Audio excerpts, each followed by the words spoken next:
स्त्रियां गैर मर्द के साथ शारीरिक संबंध क्यों बनाती हैं? क्यों पुरुषों को अपनी औरत छोड़कर दूसरे की औरत क्यों पसंद होती है? ऐसे स्त्रियों को अपना मर्द छोड़कर पराया मर्द क्यों अच्छा लगता है? आज की कहानी बहुत ही ज्ञानवर्धक और प्रेरणादायक होने वाली है। अगर आप मेरे चैनल पर नए श्रोता हैं तो चैनल को सब्सक्राइब करें और वीडियो को लाइक करें और अपने नज़दीकी दोस्तों को लिए वीडियो को शेयर जरूर करें। स्त्रियां गैर मर्द के साथ संबंध क्यों बनाती हैं? एक समय की बात है, एक जंगल में एक खूबसूरत स्त्री रहती थी और वहाँ पर एक राजा रोज घोड़े से आता था, चुपके से उस स्त्री को देखता था। प्रतिदिन उसका यही काम था। देखते देखते उसको, राजा को उस स्त्री से प्यार हो गया, मोहित हो गया, अपने आप को रोक नहीं पाया।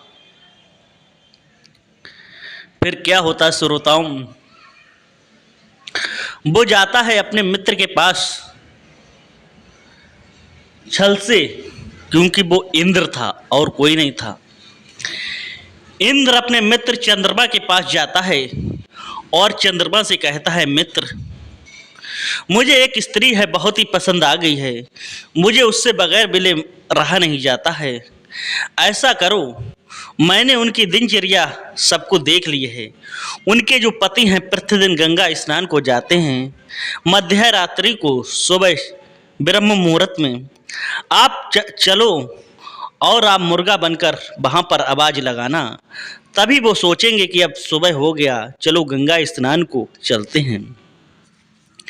क्योंकि जो इंद्र था, इंद्र की कई सारी परियां थीं, फिर भी उसका मन चलचल था। कोई भी स्त्री उसके समान आती थी, वो उस पर मोहित आसक्त हो जाता था। उसे काम वासना का वो था, रुका नहीं जाता था। क्योंकि मित्र का मित्र कौन होगा? चोर का मित्र चोरी करने वाला। जैसी संगत वैसी रंगत।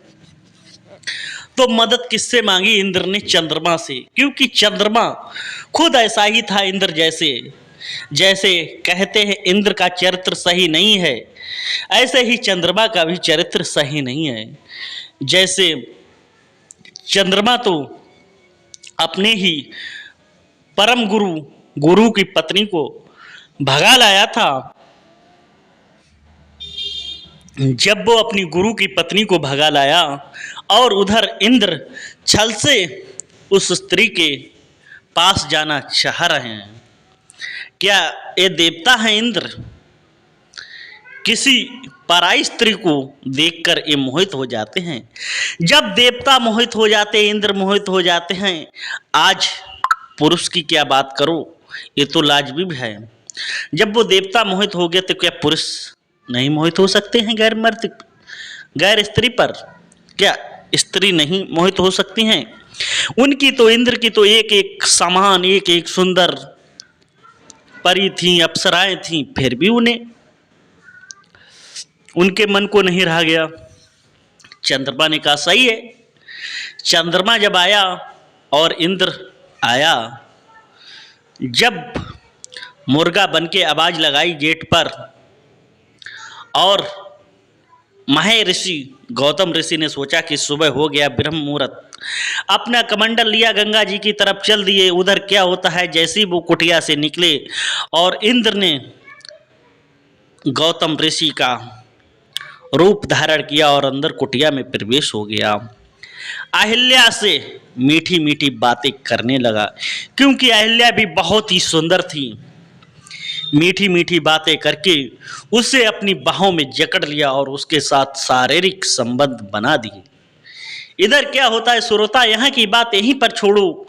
आगे जब महर्षि गुरु गौतम जी जब गंगा स्नान के लिए पहुंचते हैं, वहां देखते हैं कोई भी जीव जंतु की आवाज नहीं है और गंगा मैया स्वयं प्रकट होकर कहती हैं कि हे गुरुजी, हे गुरुवर, आज आप बहुत जल्दी आ गए, अभी तो काफ़ी टाइम है, अभी तो पहली नींद है, अभी तो 12 ही बजे हैं। तो गुरुजी को अपने आप को तुरंत आभास हो गया कि मेरे साथ किसी ने छल किया है, छल किया है। जब ये बात सुनकर गुरुजी तुरंत वापस अपनी कुटिया की तरफ चलते हैं। जब कुटिया के पास में पहुंचते हैं और देखते हैं वहां पर एक मुर्गा बैठा हुआ है। गुरुजी ने तुरंत, गौतम ऋषि ने जल को अभिमंत्रित कर कर जबकि मारा मुर्गे पर, तुरंत वो असली रूप में आ गया। जब वो असली रूप में आ गया, क्षमा याचना करने लगा और जब अंदर देखा कि मेरा ही भेष में कोई और है, तुरंत उसको भी तुरंत इंद्र अपने असली रूप में आ गया। अब गुरुजी को, गौतम ऋषि को इतना क्रोध आ गया, अपनी पत्नी को खरी खोटी कहने लगे और कहा, अगर तुझे यही सब कुछ करना था तो ये क्यों किया। तभी अहिल्या हाथ जोड़कर कहती है, स्वामी, मुझे नहीं पता था कि ये हमारे पति नहीं हैं, ये तो आप ही के भेष में हैं। तो गुरुजी कहते हैं कि तुझे अपने पराये में कोई फर्क नहीं पता लगता है। गुरुजी ने तुरंत अपनी पत्नी, अपनी स्त्री, अपनी अहिल्या को श्राप दिया, जा तो पत्थर की शिला हो जाए। वो रोने लगी, गिड़गिड़ाने लगी कि हे भगवान, मुझे माफ कर दो, माफ कर दो। कहा, श्राप ये वापस नहीं जा सकता है। जब मर्यादा पुरुषोत्तम श्री राम इस धरती पर पावन बेला पर अवतरित होंगे, अपने गुरु के साथ जब निकलेंगे तो उनके चरण धूल से तेरा उद्धार होगा। जब इंद्र को देखा, इंद्र पे भी वो बहुत ही गुस्सा हुए, इंद्र को भी श्राप दिया कि जा, तेरी जो काम वासना है, तुझे उत्तेजने बहुत रुका नहीं गया, तेरे शरीर पर कठोर योनि की भात से योनि बन जाएं। श्रोताओं, इंद्र के शरीर पर कठोर योनि के निशान बन गए हैं। आइंदा तू कभी ये छल नहीं करेगा, कभी ये कर्म नहीं करेगा, गंदा कर्म नहीं करेगा। जैसे तू मारा मारा भटकेगा, वैसे ही स्त्रियां भी गैर मर्द के साथ संबंध बनाएंगी, उन्हें भी रुका नहीं जाता है। ये गौतम ऋषि का श्राप चला आ रहा है। उसी समय इंद्र अपने लोक को चला जाता है, अहिल्या पत्थर की बन जाती है। श्रोताओं, अपने आप को कंट्रोल करो, अपने आप को रोको, क्योंकि ये एक मिनट का मजा है और सजा कितनी बड़ी है, बेइज्जती कितनी बड़ी है। इंद्र को कितनी बेइज्जती सहना पड़ी। उस बिचारी अहिल्या का क्या कसूर था जिसे पत्थर की शिला बनना पड़ा। क्योंकि जो श्राप निकला है वो गौतम ऋषि का खाली नहीं जाता है। अगर आपको ये छोटी सी वीडियो प्रेरणादायक कहानी अच्छी लगी हो तो लाइक, शेयर, चैनल को सब्सक्राइब जरूर करें। फिर मिलते हैं एक नई कहानी के साथ। जय हिंद, वंदे मातरम।